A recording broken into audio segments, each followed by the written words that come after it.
ஆதியாகமம் 2ஆம் அதிகாரம். இவ்விதமாக வானமும் பூமியும் அவைகளின் சர்வ சேனையும் உண்டாக்கப்பட்டு தீர்ந்தன. தேவன் தாம் செய்த தம்முடைய கிரியையை 7ஆம் நாளிலே நிறைவேற்றி தாம் உண்டாக்கின தம்முடைய கிரியைகளையெல்லாம் முடித்த பின்பு 7ஆம் நாளிலே ஓய்ந்திருந்தார். தேவன் தாம் சிருஷ்டித்து உண்டு பண்ணின தம்முடைய கிரியைகளையெல்லாம் முடித்த பின்பு அதிலே ஓய்ந்திருந்தபடியால் தேவன் 7ஆம் நாளை ஆசீர்வதித்து அதை பரிசுத்தமாக்கினார். தேவனாகிய கர்த்தர் பூமியையும் வானத்தையும் உண்டாக்கின நாளிலே வானமும் பூமியும் சிருஷ்டிக்கப்பட்ட வரலாறு இவைகளே. நிலத்தினுடைய சகலவித செடிகளும் பூமியின் மேல் இன்னும் உண்டாகவில்லை. நிலத்தினுடைய சகலவித பூண்டுகளும் இன்னும் முளைக்கவில்லை. ஏனெனில் தேவனாகிய கர்த்தர் பூமியின் மேல் இன்னும் மழையை பெய்ய பண்ணவில்லை. நிலத்தை பண்படுத்த மனுஷனும் இருந்ததில்லை. அப்பொழுது மூடுபனி பூமியிலிருந்து எழும்பி பூமியை எல்லாம் நனைத்தது. தேவனாகிய கர்த்தர் மனுஷனை பூமியின் மண்ணினாலே உருவாக்கி ஜீவ சுவாசத்தை அவன் நாசியிலே ஊதினார். மனுஷன் ஜீவாத்துமாவானான். தேவனாகிய கர்த்தர் கிழக்கே ஏதேன் என்னும் ஒரு தோட்டத்தை உண்டாக்கி தாம் உருவாக்கின மனுஷனை அதிலே வைத்தார்.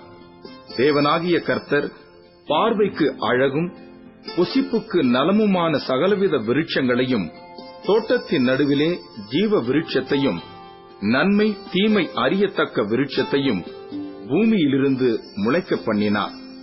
தோட்டத்துக்கு தண்ணீர் பாயும்படி ஏதேனிலிருந்து ஒரு நதி ஓடி அங்கே இருந்து பிரிந்து 4 பெரிய ஆறுகளாயிற்று.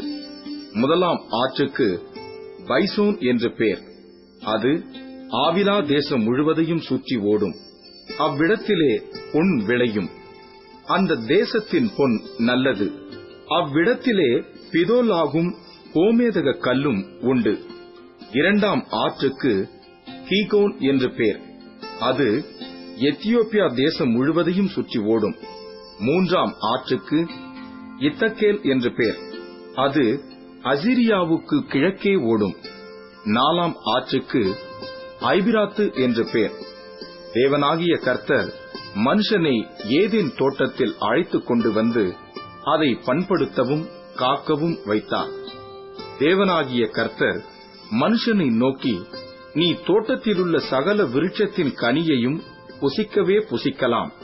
ஆனாலும் நன்மை தீமை அறியத்தக்க விருட்சத்தின் கனியை புசிக்க வேண்டாம். அதை நீ புசிக்கும் நாளில் சாகவே சாவா என்று கட்டளையிட்டார்.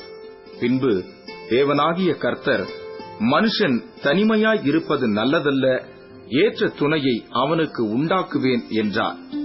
தேவனாகிய கர்த்தர் வெளியின் சகலவித மிருகங்களையும் ஆகாயத்தின் சகலவித பறவைகளையும் மண்ணினாலே உருவாக்கி ஆதாம் அவைகளுக்கு என்ன பேரிடுவான் என்று பார்க்கும்படி அவைகளை அவனிடத்தில் கொண்டு வந்தார்.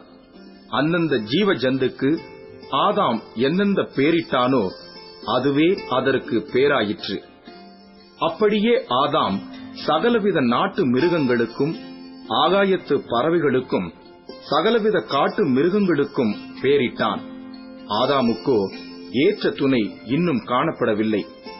அப்பொழுது தேவனாகிய கர்த்தர் ஆதாமுக்கு அயர்ந்த நித்திரையை வரப்பண்ணினார். அவன் நித்திரையடைந்தான். அவர் அவன் விலா எலும்புகளில் ஒன்றை எடுத்து அந்த இடத்தை சதையினால் அடைத்தார்.